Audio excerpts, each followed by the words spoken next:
Flight controllers, we're off to a good start. Flight. AOS left. Roger, AOS left. Good vehicle, out of ready. Bye-bye, Eagle with 95 for your burn report, over. Roger, the burn is on time. As soon as the Eagle reappears, things begin to go wrong.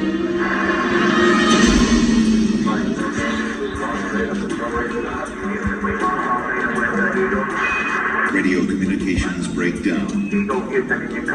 Messages to Eagle must be relayed through Mike Collins aboard the command module Columbia. Throughout the crucial final checks, contact with the Eagle keeps dropping out.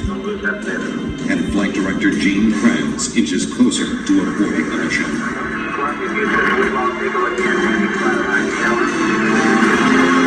Hey, we got data back. Radar, Mike, looks good. With the vital computer links temporarily holding, the moment of decision is now.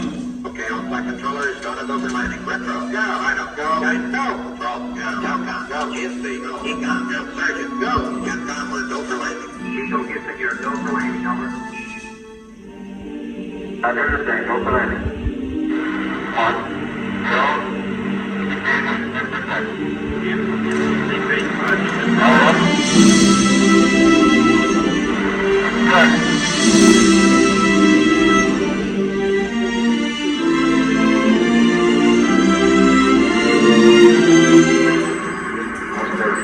Hurtling toward the moon at 3,800 miles per hour, Neil Armstrong notices his checkpoints are all appearing too soon.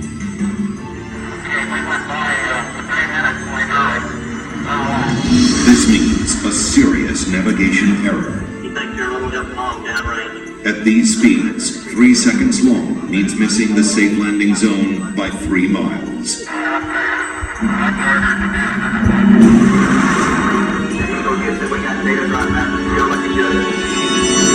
Suddenly, the computer starts firing the maneuvering thrusters, jolting the ship back and forth. This has happened in simulations, but never this much, never this violent.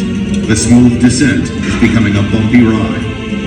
Before that is fixed, a problem with the onboard computer.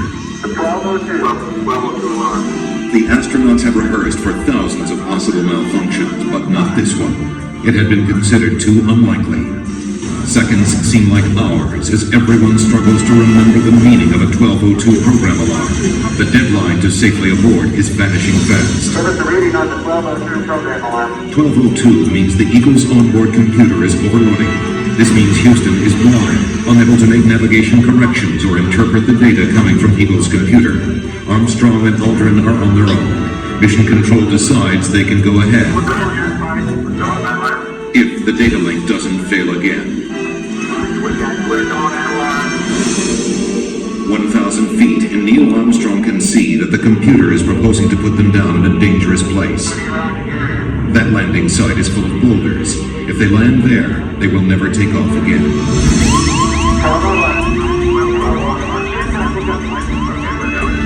At 350 feet, Armstrong ignores his computer navigation and veers away from the rocky landing site with no time to explain to Mission Control. Okay, all flight controllers, In Mission Control, everybody is stunned. At 300 feet, the Eagle has left its flight plan and taken off at full speed across the face of the moon. Eagle gets in its descent to fuel, monitor over. 90 seconds of fuel remaining. Now less than 200 feet, and the Eagle is too low to safely abort back into orbit. They call this part of the flight plan Dead Man's Curve. All that's left for Mission Control is to read off the fuel remaining in seconds. 60 seconds. The entire moon landing has come down to 2 men and 1 minute. Forward. 20 feet down, 2.5. 30 seconds. 30 seconds. Lights on. Down 2.5. Forward. 30 feet, 2.5 down. Right down. Walk forward. To the right now. Down 1.5. On by right. Okay, let's stop. Tranquility Base, sir. The Eagle has landed.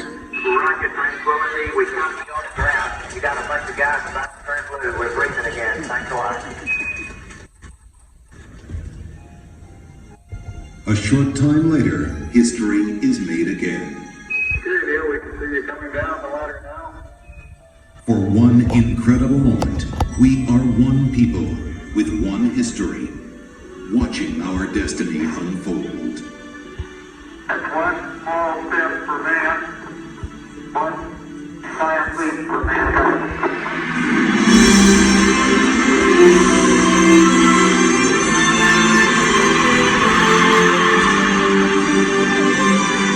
Armstrong is on the moon, 38-year-old American.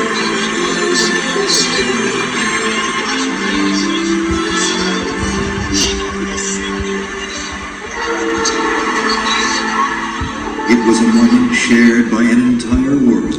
Caravans from the planet Earth first set foot upon the moon. It came indeed for all mankind. With these first steps, mankind stood on the highest ground, and we saw our planet as our home port in the endless ocean of space.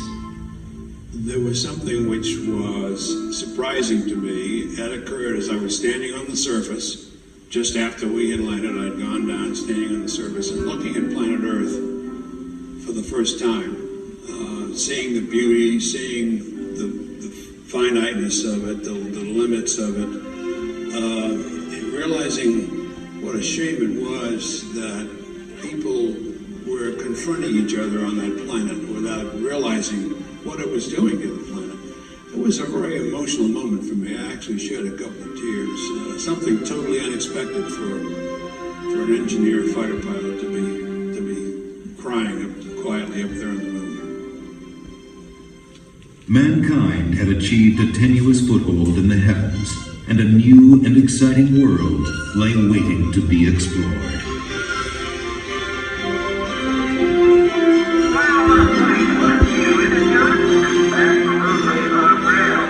The first mission had stayed for only one day, but over the next 3.5 years, 5 more Apollo missions visited the moon, and with each one, we stayed longer, roamed further, and discovered more.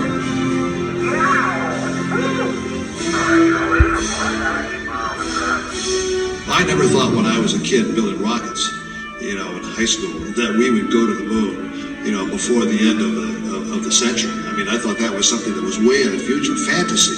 I was rolling on the moon one day. There's a man who got the phone call and took me home. Hey, look at the size of that rock. That is the best example we got. Now don't stub your toe. We have got to understand that as a people, we need to stretch. We need to reach beyond our grasp. We need to strive to do things that seem impossible, because in the accomplishment of them, we move society forward. Boy, isn't the beauty of this place is just absolutely incredible. One of the astronauts has said those hills that we climbed give our children and grandchildren a different perspective, that they see the mountains that we couldn't see. And so what we considered impossible, they're dreaming about. 3, 2, 1. What a ride, what a ride. When I have a chance to talk to kids, I tell them, the first thing I tell them is to take the word impossible out of their vocabulary. Go to their teacher tomorrow morning and scratch it out of the dictionary. The word doesn't exist. If I can stand here and tell you that I lived on the moon, that I called the moon my home for 3 days, you tell me what is impossible in this day and age, much less in a generation that follows, much less into the 21st century. Nothing is impossible. I like exploring things, inventing. I would like to go up there and find out what's really up there. I would like to be an astronaut. I like to design rockets. Payload specialist. I'd be ground controls. The thing that my mom can't understand is I'm terrified of heights, but I want to be an astronaut. There's so many things I'd love to do. I would explore, I'd look for everything. I would try to start a farm, millions of other galaxies that you might be able to live in. It's the unknown. Anything's possible. You may be able to cure certain diseases. Up on Mars, arms and dance on it. Play basketball, but you could still be short, because then you could like fly up in the air. Baseball would be awesome. Hit the ball, you get a home run every time. There are a lot of things that could benefit mankind that we, because of science, we simply cannot do on Earth. It's such a big universe, and it's kind of strange to think that just this one tiny planet was chosen to have life on it. I hear they're finding new planets or moons, and they're finding out more about how stars are working, and it makes me feel like it's trying to tell me something, What's it trying to tell you? that you belong up there with them. The Apollo program ended in December of 1972, but our journey into space is just beginning. I'm Neil Armstrong. The future of space travel is being written right now in the dreams and imaginations of a new generation.